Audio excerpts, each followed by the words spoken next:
السلام عليكم، مرحبا بكم. تابعوا معي الصفحة رقم 41 من كتاب mes apprentissages. Donc mes informations. Mes apprentissages. Identifier et lire un texte informatif. Marie Curie, 1867-1934, née à Varsovie en Pologne, cette célèbre physicienne française a découvert isolé le radium. Fille d'un professeur de mathématiques et d'une institutrice, elle vient à Paris en 1882 pour y poursuivre ses études. Là, elle rencontre Pierre Curie, professeur à la Sorbonne. Elle l'épouse en 1895. نشرح هنا. إذن هنا النص يتكلم عن ماري كوري، وهي فيزيائية ولدت في فارسوفي في بولونيا. هذه الفيزيائية فرنسية مشهورة من أصول فرنسية، ليست من أصول فرنسية وإنما هي اخترعت أو اكتشفت وفصلت الراديوم. الراديوم هو إشعاعات، الإشعاع كيستعملوا دابا في الراديو في الأجهزة ديال الكشف الصحي ديال كذا سكانير. إذن فصلت. إذن هي ابنة أستاذ رياضيات ومعلمة أو مدرسة. قدمت إلى باريس عام 1882 لتكمل دراستها، وهنا التقت بزوجها بيير كوري وتزوجت عام 1895. أسرع فقط حتى نمر إلى Après la découverte de la radioactivité par Becquerel en 1896, les Curie travaillent ensemble à la découverte de deux éléments radioactifs, le radium et le polonium. En 1903, ils se partagent le prix Nobel de physique avec Becquerel. إذن هنا قال لك على أنه بيكغيل هو كان اكتشف لا راديو اكتيفيتي، داكشي ديال الراديو، إشعاعات الراديو أو الذبذبات الراديو في سنة 1896. ولي كوري استمروا في هذا الاختراع واكتشفوا لو راديوم ولو بلونيوم. الراديوم والبلونيوم هما مادتين ديال الإشعاعات.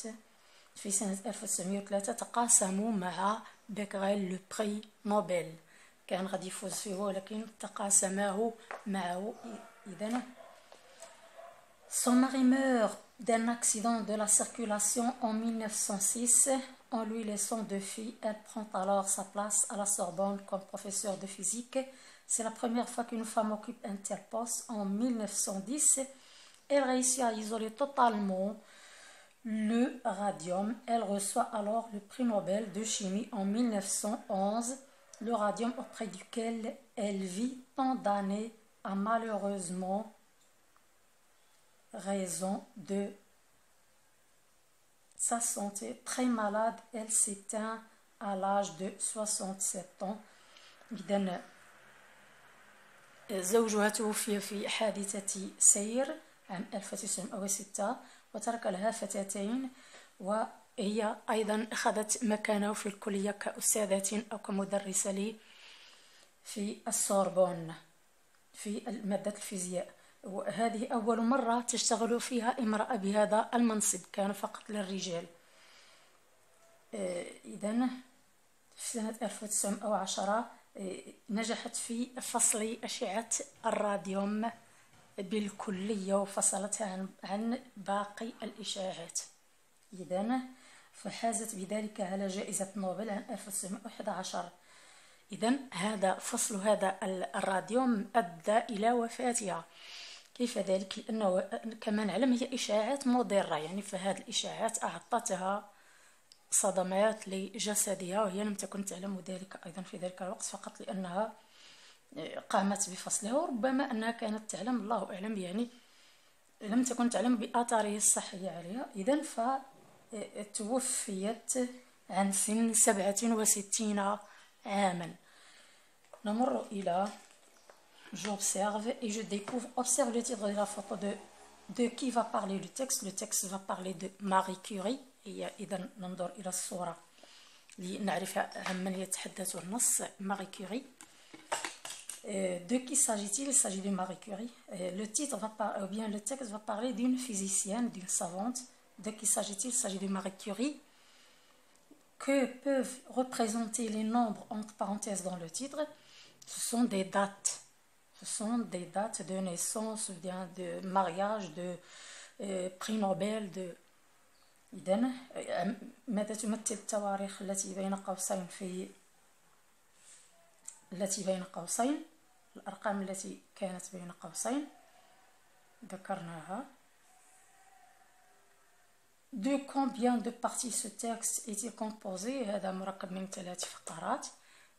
ما هي الفقرات التي تركب هذه القطعة؟ إذن où est née Marie Curie? Elle est née en Varsovie, en Pologne. Quelle est sa nationalité? Elle est polonaise. Quelles études a-t-elle faites? Physique. إذن أين ولدت؟ nationalité جنسيتها. وما هي الدراسات التي تابعتها؟ الفيزياء. Qu'a-t-elle découvert? Le radium. A-t-elle fait cette découverte seule? Non, avec son mari. إذا ماذا اكتشفت؟ اكتشفت الراديوم. هل اكتشفت وحدها؟ لا، مع زوجها. إذا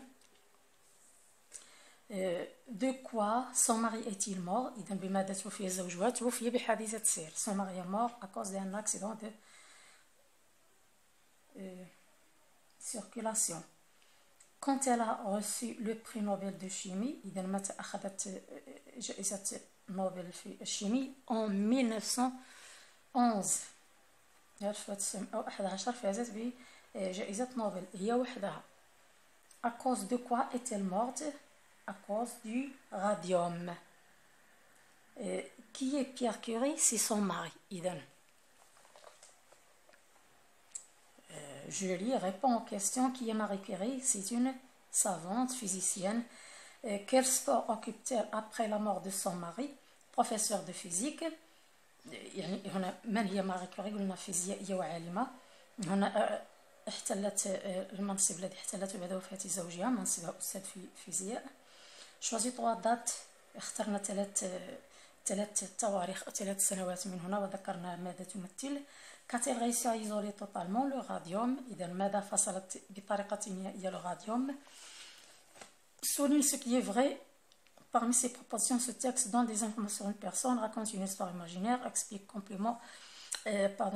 comment fabriquer un objet. Donc, c'est le texte donne des informations sur une personne. هنا نوع النص، هل هو معلوماتي، هل هو قصة، هل هو يعني يعطينا كيف نصنع شيئا معينا. إذن معلومات عن شخص. J'enrichis lexique. Julia haute voix. هذه فقط نتجاوز لنربح الوقت. Quels sont les temps de conjugaison utilisés dans le texte présent? Que penser de Marie Curie? Elle est une très grande savante. Quelle information a-t-il retenu sur Marie Curie? Qu'elle est physicienne, qu'elle a réussi à isoler le radium totalement en 1910. Quelle autre information aimerais-tu savoir? Si elle a laissé ces 2 filles après sa mort, ou bien est-ce qu'elles sont mortes avant elle? إذن connais-tu d'autres femmes célèbres comme Marie Curie? Parle d'elle à tes camarades. إذن هنا ما هي الأزمنة المستعملة في القطعة؟ كيف تجد ماري كوري؟ كيف تفكر فيها كشخص أو كشخصية؟ ما هي المعلومات التي تريد أن تعرفها عنها بعد موتها؟ هل ما توفيت بنتها بعدها أم بقيت بعدها؟ Quelle autre information veux-tu avoir؟ هي هذا الذي قلت. Connais-tu d'autres femmes؟ هل تعرف نساء أخريات شهيرات وقمن بأشياء مهمة في؟ نعم.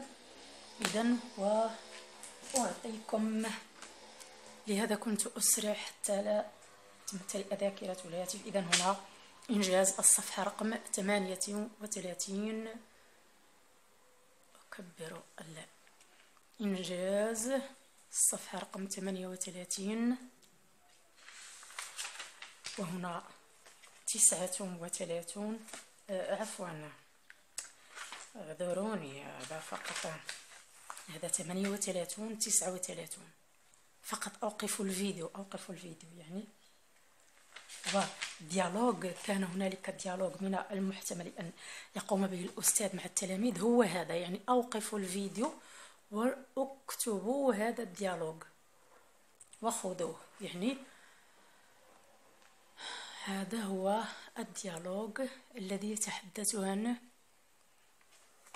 لو ميوزي. إذن خذوه من هنا هكذا، هذه غاليري آخر السطر. إذن أوقفوا الفيديو وخذوا هذا إنجاز الصفحة رقم 41. إذن 41. الناس الذين يريدون أخذ المعلومات أوقفوا الفيديو فقط دائما، ولا تنسوا ضغط الإعجاب بطبيعة الحال.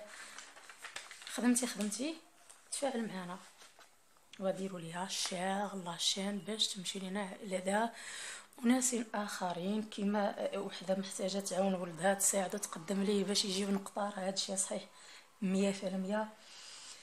بارطاجيها باش توصل للتلاميذ اخرين ان شاء الله الرحمن الرحيم، ولنا ولكم الاجر بطبيعه الحال عند الله يعني. راه اذا اترككم في امان الله، الى اللقاء في حصه قادمه باذن الله.